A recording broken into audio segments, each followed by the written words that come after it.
empty coffers pledged gold, and the RBI Governor S. Venkitaramanan who quietly saved India. Imagine a cold night in Delhi. The lights are on in the corridors of power, but darkness has spread through the country's treasury. India's foreign exchange for purchasing essential goods from abroad is nearly exhausted.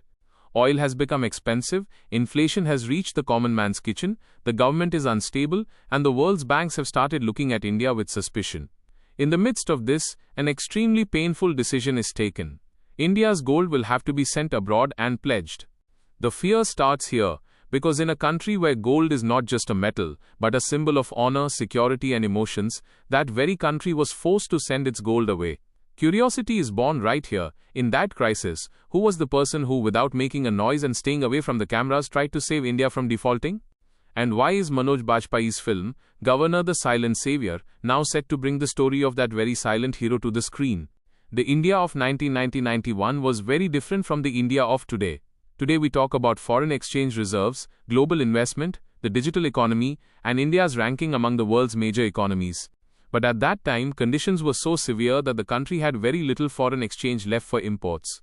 The economic crisis was not just a story of numbers, it had become a story of national dignity. If India had been unable to make its external payments on time, a huge question mark would have been placed on its credibility before the world. This was the era when the 18th Governor of the Reserve Bank of India, S. Venkitaramanan, stepped into a role where one wrong move could have cost the entire nation dearly.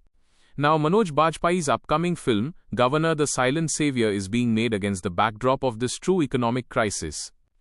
According to a report by the Times of India, the film's teaser has been released, in which Manoj Bajpayee appears in the character of the RBI Governor, and the film is set to be released in theatres on June 12, 2026. This film is said to be inspired by the financial crisis of the 1990s and the story of an unsung patriot. Because of this, it has become more than just a movie. It's a memory of a time when India literally stood on the edge of bankruptcy. The name S. Venkitaramanan is not discussed much among common people today. He was neither famous for big political speeches, nor was he a face on TV debates, nor did he create any loud publicity regarding his role. But at a time when the country needed every drop of foreign exchange, he sat in the chair of the RBI Governor. According to Wikipedia and other profiles, he was the RBI Governor from December 22, 1990 to December 21, 1992, and it was during this time that India faced historic decisions like the balance of payments crisis, the gold pledge, rupee devaluation, and economic reforms. This crisis did not come suddenly. Economic weaknesses had been accumulating behind it for many years. India's import bill was increasing, exports were not growing as fast, the fiscal deficit had gone very high, and the government had to resort to heavy borrowing to run its expenses. Conditions also worsened in the outside world. Because of the Gulf War, crude oil prices rose, making India's import bill even heavier.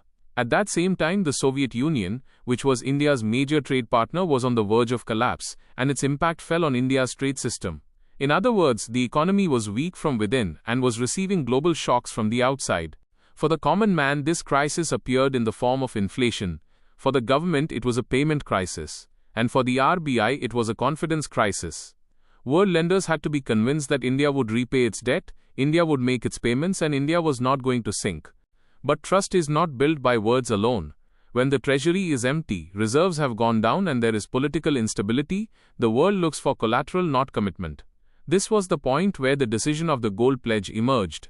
In a country like India, pledging gold was not an ordinary financial transaction.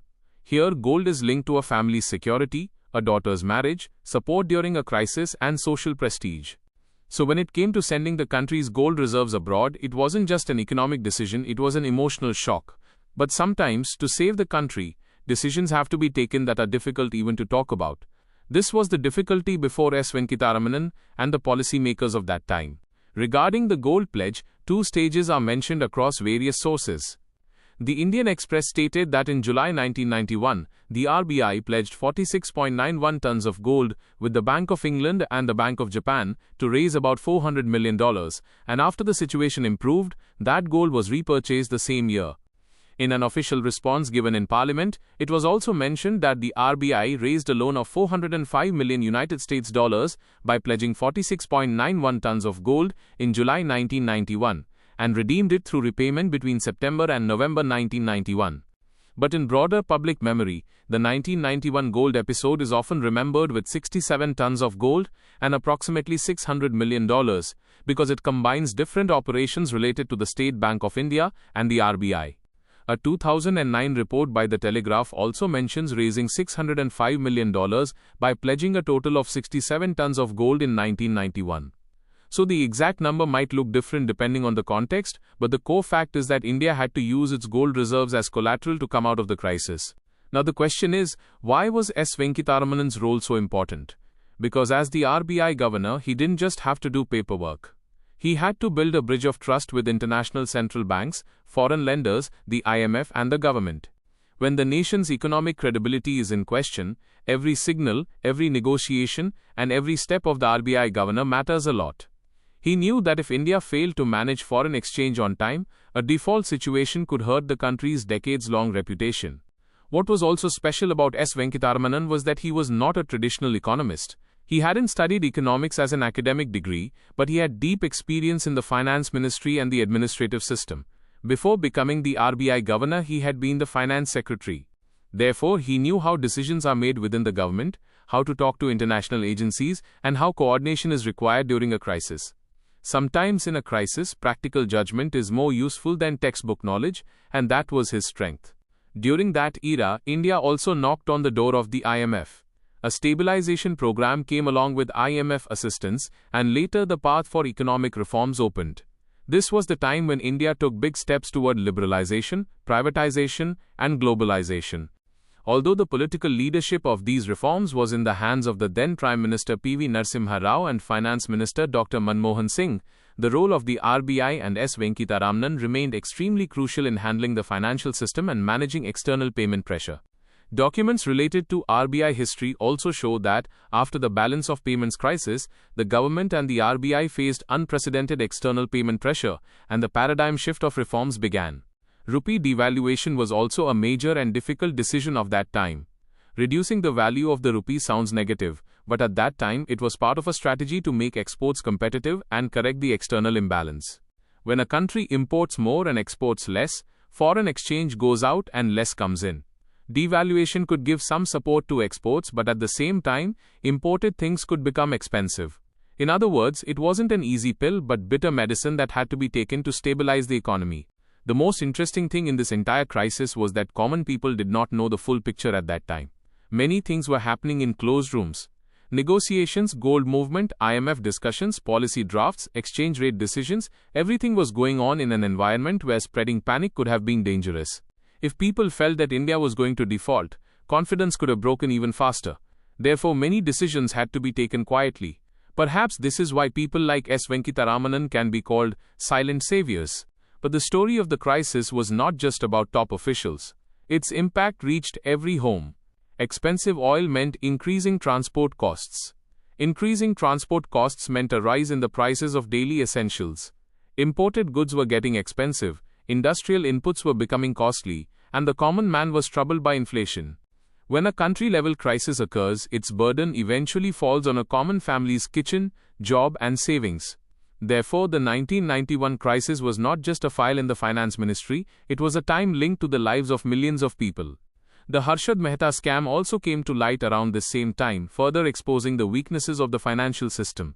This scam became a major headline in 1992, and as the RBI Governor, S. Venkitaramanan had to face questions regarding the credibility of the banking and security system as well. So he wasn't just handling an external crisis, he also had to save domestic financial trust. On one side was the foreign exchange crisis, on the other was a test of the market system's credibility. S. Venkitaramanan's story is important because it changes the common definition of heroism.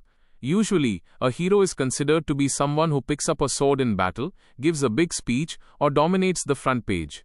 But in the war of economy, a hero is often the one who sits up all night looking at numbers, making phone calls, getting debt rolled over, building trust with banks, and signing decisions whose burden is carried by history. His heroism was silent, but its impact was loud. When the matter of the gold pledge came up, an emotional reaction in the country was natural. Many people felt it was a national humiliation. But if this step had not been taken at that time, India might have had to face a much bigger humiliation. A default is not just a payment failure, it is a collapse of international trust. then imports would have become difficult, credit lines could have been closed, and the path to recovery would have become even more painful. Therefore, the gold pledge was considered not a weakness but a desperate yet strategic step in crisis management. From here, India's economic story took a turning point. The crisis forced the government and policymakers to rethink the old closed economic model. The need was felt to change the system filled with licensing, import controls, foreign investment restrictions, and inefficiency. After the 1991 reforms, India gradually opened its doors to the private sector, foreign investment, and global trade.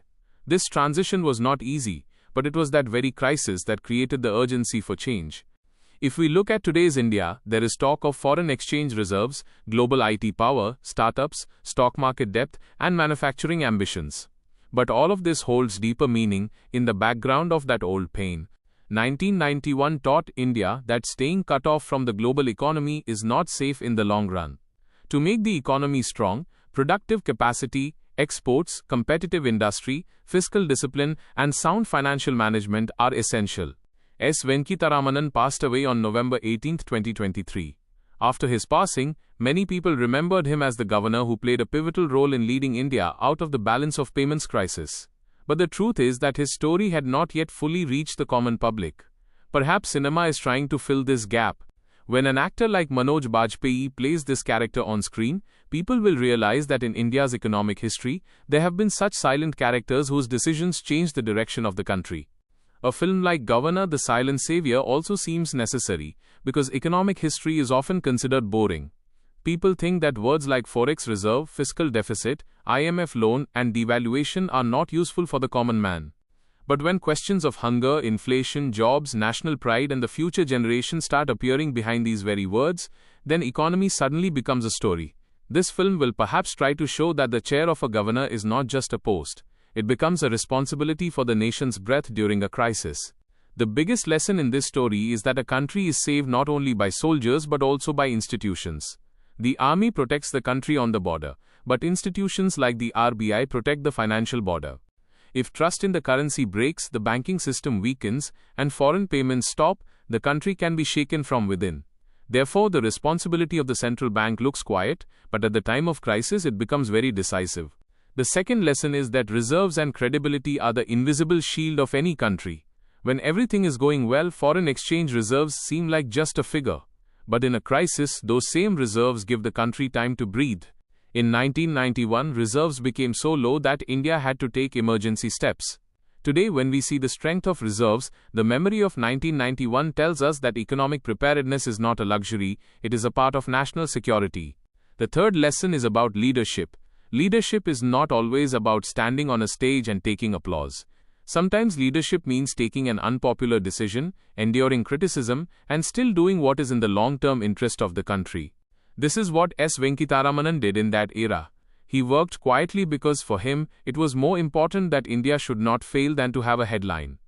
If this video has taught you something new, or if you feel this information should reach more people, don't forget to like and share the video. Your small share can become valuable and useful information for someone else. If you have any questions related to this topic, or if you would like to share your opinion with us, be sure to write in the comment box. We read every question and suggestion from you, because your feedback inspires us to create better content. And if you want to keep receiving such interesting and reliable information about business, the economy, and the world in the future, then don't forget to subscribe to our channel GRT Business and also press the bell icon so that you get notifications of every new video directly. At GRT Business, we always strive to provide you with accurate, balanced, and reliable information. Our news and analysis are prepared based on information obtained from various news agencies, public sources, and public opinion. We make every effort to verify and validate each fact as much as possible. But in case of any possible error or dispute, the responsibility lies with the respective sources. Our only aim is to present you with a correct and trustworthy perspective so that you can understand any topic better.